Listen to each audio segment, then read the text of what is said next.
Aka! Tinchlik ekanmi? Aka, menga yordamingiz kerak. Tinchlikmi? Men yo'g'imda oilamdan, bola chaqamdan xabardor bo'lib turing, iltimos sizdan. Nima deyapsan? Nima bo'ldi? Meni qamashadi aka. Meni baribir qamashadi. Men qamalaman aka. Tushuntiribroq gapir. Mashina kimniki? Nega qamalasan? Mashina o'rtog'imniki. Yo'lda kelayotib odam urib yubordim aka. Odam urib yubordim. Direkt ish qilib. Bilmadim. Qochib ketdim. Qolganidan xabarim yo'q. Mashinani kalitini ber.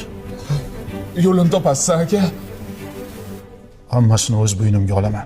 Yo'q aka, shundoq ham shuncha yordam qilgansiz. O'zim qilgan ishim uchun o'zim javob beraman. Jim tur. Oilamdan o'zing xabardor bo'l.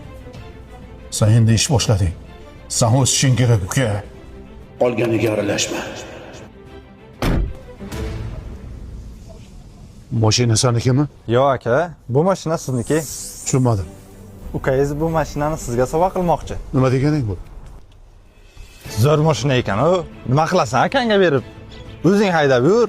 Nima deganing bu? Shu darajaga erishishimda akamning o'rinlari katta. He.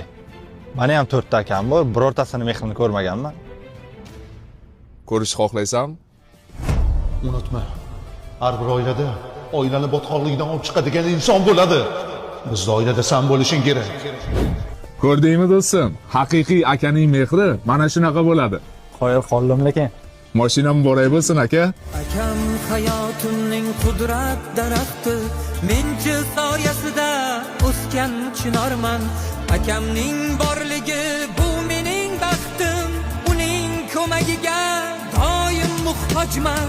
Boringizga shukr, tug'ishgan akam birorta